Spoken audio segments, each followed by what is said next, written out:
Bismillahirrahmanirrahim.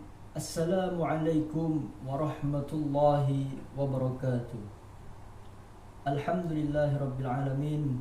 Pertama-tama marilah kita panjatkan puja-puji syukur kehadirat Allah subhanahu wa ta'ala atas segala nikmat limpah dan rahmatnya, di mana saya dapat berdiri di tempat yang insya Allah penuh barakah ini dalam keadaan sehat walafiat, yang akan menyampaikan penjelasan tentang filsafat pendidikan Islam, manusia, ilmu pengetahuan dalam perspektif Islam, dan alam semesta. Baiklah, langsung saja tanpa mempersingkat waktu, saya akan menjelaskan apa itu filsafat kependidikan Islam. Filsafat kependidikan Islam adalah pola berpikir tentang kependidikan yang berlandaskan ajaran-ajaran agama Islam, yang pada hakikat kemampuannya untuk memberi motivasi kepada seseorang muslim, memberi nasihat kepada seorang muslim agar seorang muslim tersebut menjadi manusia dewasa yang dijiwai oleh ajaran-ajaran Islam. Itulah penjelasan mengenai filsafat kependidikan Islam.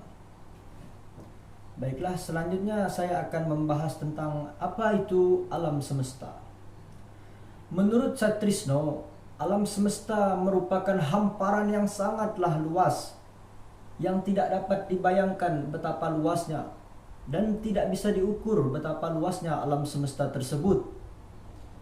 Dan jawabannya hanya satu yang bisa mengukur dan yang bisa mengira betapa luasnya alam semesta tersebut, yaitu hanya Allah yang tahu. Dan tujuan diciptakannya alam semesta itu sendiri adalah kita sebagai manusia, yaitu tujuannya untuk beribadah kepada Allah, meyakini bahwa Tuhan kita itu adalah Allah yang menciptakan alam semesta ini, sehingga Allah menyuruh hambanya untuk beribadah dan bertakwa kepadanya dan meninggalkan apa yang ia larang. Lalu, apakah hubungan antara alam semesta dengan manusia? Hubungan antara alam semesta dengan manusia itu adalah kita sebagai makhluk Allah yang mengatur dan memanfaatkan kekayaan alam yang ada di bumi ini. Mengapa demikian? Karena kita adalah sebagai khalifah, sebagai pemimpin di muka bumi ini, yang ditugaskan Allah untuk mengatur dan mengelola kekayaan alam yang ada di dunia ini. Mengapa Allah menjadikan kita sebagai khalifah? Mengapa tidak makhluk lain yang lainnya? Jawabannya tidak lain dan tidak bukan. Karena Allah memberikan manusia akal, Allah memberikan manusia pikiran, agar manusia bisa berpikir dan membedakan mana yang baik dan mana yang benar. Agar manusia bisa berpikir, untuk bisa mengelola alam yang besar ini, mengelola bumi yang besar ini. Itulah sebabnya mengapa Allah menjadikan manusia sebagai makhluk yang paling sempurna di antara makhluk lainnya. Dikarenakan manusia Allah kasih akal, sedangkan makhluk lainnya tidak Allah kasih akal. Itulah tadi penjelasan hubungan antara alam semesta dengan manusia. Baiklah, selanjutnya saya akan menjelaskan ilmu pengetahuan dalam perspektif Islam. Apa itu ilmu? Ilmu berasal dari bahasa Arab, yaitu 'allama yu'allimu, yang artinya mengetahui. Sedangkan ilmu pengetahuan Islam adalah pengetahuan yang kita ambil dari usaha kita, pengetahuan yang kita cari dari upaya kita bersungguh-sungguh mencari ilmu dari para ilmuwan muslim seperti para ulama, para habaib, para kiai, para asatid, dan banyak tokoh ulama lainnya yang memiliki ilmu-ilmu Islam. Menurut Al-Quran, manusia memiliki potensi untuk mengembangkan ilmu pengetahuan atas izin Allah Subhanahu wa ta'ala. yaitu dengan cara kita berusaha bersungguh-sungguh meningkatkan ilmu kita. Kita berusaha belajar kepada orang yang lebih pintar dari kita, orang yang lebih tinggi ilmunya dari kita. Agar apa kita menuntut ilmu? Agar kita bisa membedakan mana yang benar dan mana yang salah.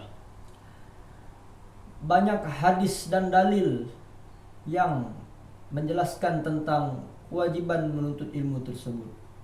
Salah satunya adalah talabul ilmi faridatun ala kulli muslimin wal muslimat, yang artinya sesungguhnya menuntut ilmu itu wajib hukumnya bagi setiap muslim dan muslimat. Hadis tadi menjelaskan bahwa menuntut ilmu hukumnya wajib bagi setiap muslim dan muslimat. Mengapa demikian? Karena ilmu manusia diangkat derajatnya. Karena ilmu manusia diubah pola pikirnya ke yang lebih baik dan meninggalkan yang buruk. Oleh karena itu senantiasalah kita menuntut ilmu pengetahuan pendidikan Islam. Baiklah, selanjutnya saya akan membahas tentang hakikat dan tujuan pendidikan Islam. Apa itu hakikat pendidikan Islam? Hakikat pendidikan Islam adalah proses bimbingan yang mengarahkan kepada pertumbuhan dan perkembangan anak didik agar menjadi manusia dewasa yang sesuai dengan tujuan pendidikan Islam, yang sesuai dengan tujuan ajaran-ajaran Islam, yang sesuai dengan tujuan akidah-akidah Islam. Lalu, apakah pendidikan Islam tersebut? Pendidikan Islam adalah sistem pendidikan yang berlandaskan ajaran-ajaran Islam, yang memberikan kemampuan seseorang untuk memimpin sesuai dengan kehidupan ajaran-ajaran agama Islam. Oleh karena itu, pendidikan Islam sangatlah penting bagi kita semua. Karena jika tidak ada pendidikan Islam, maka umat akan tersesat. Umat akan susah membedakan mana yang benar dan mana yang salah. Baiklah, selanjutnya saya akan membahas tentang fungsi dan tujuan pendidikan Islam. Apa itu pendidikan? Pendidikan merupakan sebuah sistem kegiatan pembelajaran yang berhubungan dalam beberapa kemampuan, yakni pendidik, alat pendidik, dan lingkungan pendidik. Lalu apakah tugas pendidikan tersebut? Tugas pendidikan adalah untuk menolong supaya anak-anak kita ini, anak-anak manusia ini menjadi lebih cakap dalam berbicara, menjadi lebih sanggup untuk bersosialisasi di kalangan masyarakat, dan yang paling penting adalah bertanggung jawab terhadap pengembangan di dalam masyarakatnya. Sedangkan fungsi pendidikan Islam adalah membutuhkan kecerdasan emosional. Jadi fungsi pendidikan Islam itu adalah kita itu menumbuhkan kecerdasan emosional. Lalu apakah itu kecerdasan emosional?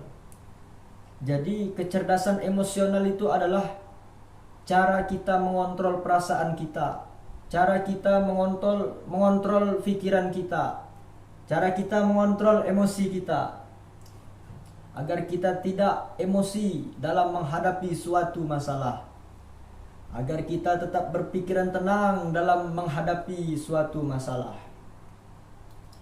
Itulah dia fungsi dari pendidikan Islam, supaya kita menjadi orang yang lebih baik, menjadi orang yang ramah, rendah hati, dan tentunya berwibawa. Mungkin cukup sekian penjelasan yang saya sampaikan tentang filsafat kependidikan Islam tersebut. Yang benar datangnya dari Allah dan yang salah datangnya dari saya sendiri. Sebelum saya tutup, saya ada pantun. Kalau ada sumur di ladang, boleh kita menumpang mandi. Kalau ada umur yang panjang, boleh kita membuat video lagi. Baiklah, sekian dari saya. Terima kasih. Assalamualaikum warahmatullahi wabarakatuh.